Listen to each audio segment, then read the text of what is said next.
एक व्यक्ति काम की तलाश में दर दर भटक रहा था। इधर उधर धक्के खाने के बाद निराश होकर जब वह घर वापस लौटने लगा तो पीछे से आवाज आई, ए भाई, यहाँ कोई मजदूर मिलेगा क्या? उसने पीछे मुड़कर देखा तो पाया कि एक झुकी हुई कमर वाला बूढ़ा व्यक्ति 3 गठरिया उठाए हुए खड़ा है। उसने कहा, हाँ बोलो, क्या काम है? मैं ही मजदूरी कर लूंगा। बुजुर्ग व्यक्ति बोला, मुझे रामगढ़ जाना है, 2 गठरिया मैं उठा लूंगा, पर मेरी तीसरी गठरी भारी है। इस गठरी को तुम रामगढ़ पहुंचा दो, मैं तुम्हें 2 रुपए दूंगा। बोलो, काम मंजूर है? ठीक है, चलो। आप बुजुर्ग हैं, आपकी इतनी मदद करना तो यूं भी मैं अपना फर्ज समझता हूं। इतना कहते हुए गठरी उठाकर अपने सिर पर रख ली, किंतु गठरी रखते ही उसे इसके भारीपन का एहसास हुआ। उसने बूढ़े से कहा, ये गठरी तो काफी भारी लगती है। हाँ, इसमें 1-1 रुपए के सिक्के हैं। बूढ़े ने लगभग फुसफुसाते हुए कहा। उसने सुना तो सोचा, होंगे, मुझे क्या, मुझे तो अपनी मजदूरी से मतलब है। ये सिक्के भला कितने दिन चलेंगे? तभी उसने देखा कि बूढ़ा उस पर नजर रखे हुए है। उसने सोचा कि ये बूढ़ा जरूर ये सोच रहा होगा, कहीं ये भाग तो नहीं जाएगा। पर मैं तो ऐसी बेईमानी और चोरी करने में विश्वास नहीं करता। मैं सिक्कों के लालच में फंसकर किसी के साथ बेईमानी नहीं करूंगा। चलते चलते आगे एक नदी आ गई। वह तो नदी पार करने के लिए झट से पानी में उतर गया, पर बूढ़ा नदी के किनारे खड़ा रहा। उसने बूढ़े की ओर देखते हुए पूछा, क्या हुआ? आखिर रुक क्यों गए? बूढ़ा आदमी हूँ, मेरी कमर ऊपर से झुकी हुई है, 2-2 गठरियों का बोझ नहीं उठा सकता, कहीं मैं नदी में डूब ही न जाऊं।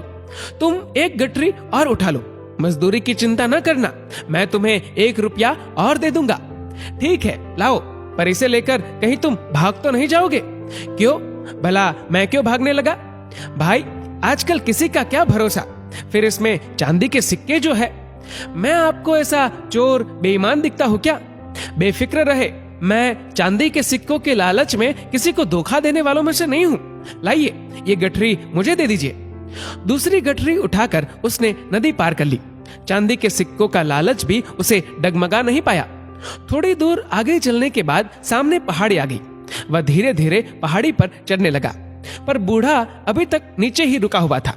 उसने कहा, आइए ना, फिर से रुक क्यों गए? बूढ़ा आदमी हूँ, ठीक से चल तो पाता नहीं हूँ, ऊपर से कमर पर 1 गठरी का बोझ और उस पर भी ऊपर पहाड़ की दुर्गम चढ़ाई। तो लाइए, ये गठरी भी मुझे दे दीजिए, बेशक, और मजदूरी भी मत देना। पर कैसे दे दूं? इसमें तो सोने के सिक्के हैं, और अगर तुम इन्हें लेकर भाग गए तो मैं बूढ़ा तुम्हारे पीछे भाग भी नहीं पाऊंगा। कहा ना, मैं ऐसा आदमी नहीं हूँ।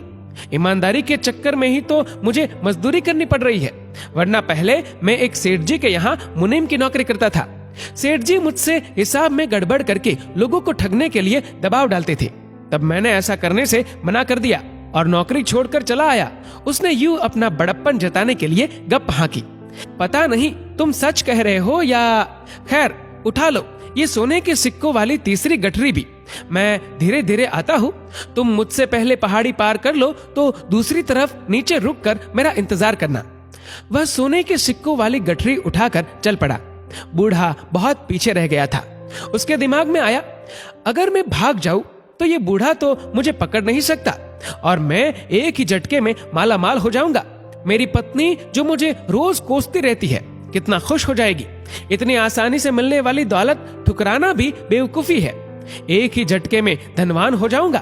पैसा होगा तो इज्जत, ऐशो आराम सब कुछ मिलेगा मुझे। उसके मन में लालच आ गया और बिना पीछे देखे भाग खड़ा हुआ।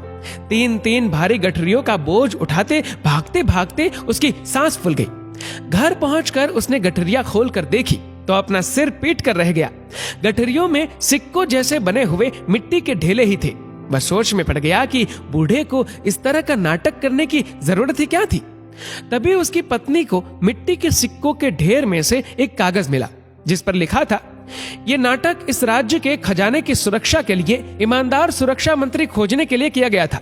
परीक्षा लेने वाला बूढ़ा व्यक्ति और कोई नहीं, स्वयं महाराजा ही थे। अगर तुम भाग न निकलते तो तुम्हें मंत्री पद और मान सम्मान सब कुछ मिलता। पर हम सभी को सचेत रहना चाहिए। न जाने जीवन देवता कब हम में से किसकी परीक्षा ले ले।